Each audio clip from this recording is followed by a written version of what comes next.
Marcus Chan had been drifting between colony stations for 3 years, taking whatever jobs came his way. The Thorian settlement on Keth 9 was just his latest stop, a struggling agricultural colony desperate for laborers during the harvest season. He'd applied for a standard agricultural position, expected the usual acceptance or rejection, and braced himself for another few months of hard work and quiet loneliness. The interview was with a Thorian widow named Scylla. She was striking, tall, with an emerald exoskeleton that seemed to absorb the light around her. Her movements were precise and graceful, but there was a weight behind them, a sadness that wasn't physical. "You are seeking employment," she said. Her translator converted her soft clicks and tones into clear human speech. "Yes, ma'am," Marcus replied. "I'm experienced in agricultural systems, irrigation management, crop rotation. I do not require those skills," Scylla interrupted. Marcus's heart sank. "Standard rejection incoming. What I require," she continued, "is a father." Marcus blinked. "I am Scylla," she said. "My daughter, Kes, is 7 years old.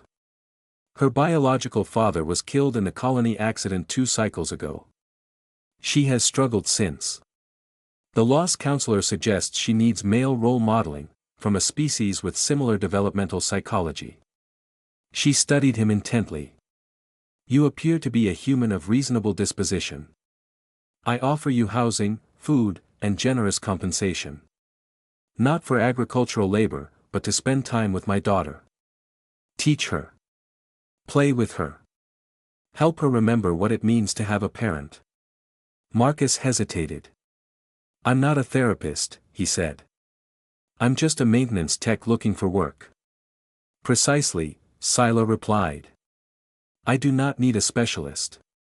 I need someone ordinary, someone who can simply be present." Against his better judgment, Marcus accepted. The first week was awkward. Kes was small, a Thorian hybrid, her exoskeleton still soft and translucent.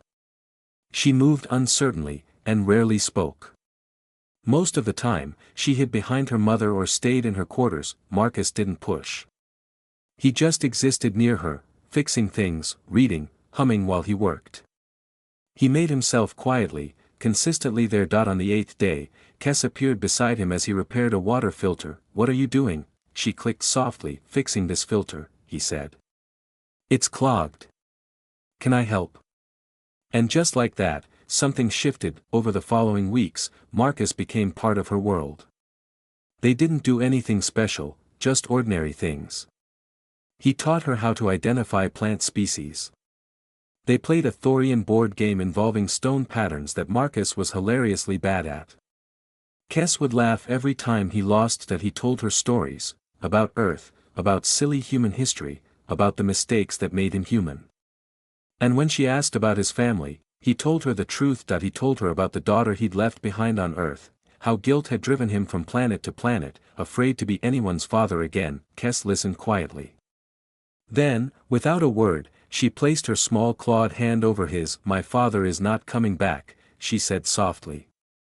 "But you are here. That is enough." Something inside Marcus cracked open. By the end of the season, the harvest was finished, and Marcus had earned more than enough credits to move on. He packed his belongings that evening, as he always did. Kes found him in his quarters. "You're leaving," she said. "Not a question." "The contract's finished," Marcus said gently. "I need to find other work." "My mother has a new contract offer," Kes replied. "Same housing. Same food. You can choose your own compensation." She paused, waiting for her translator to process the next words carefully. She said, "You have given us something more valuable than labor. You have given us a family again." Marcus felt tears welling in his eyes. "Kes. I'm not stable enough to be what you need. I've failed at this before. My biological father was not perfect either," she said. "He was messy, and flawed, and sometimes forgot things. But he loved us. You are the same."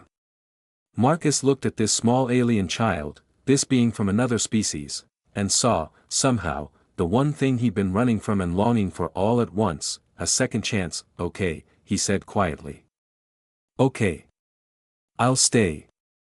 That night, for the first time in 3 years, Marcus Chan stopped drifting, that he had found something more valuable than freedom, that he had found purpose, that he had found home, that he had found a daughter, not by blood, but by choice, who needed him not as a worker, but as what he truly was, a flawed, present, and genuinely trying human being. Sometimes, the most important work we ever do isn't in a job description, sometimes it's simply showing up, imperfect, human, and letting someone know they matter.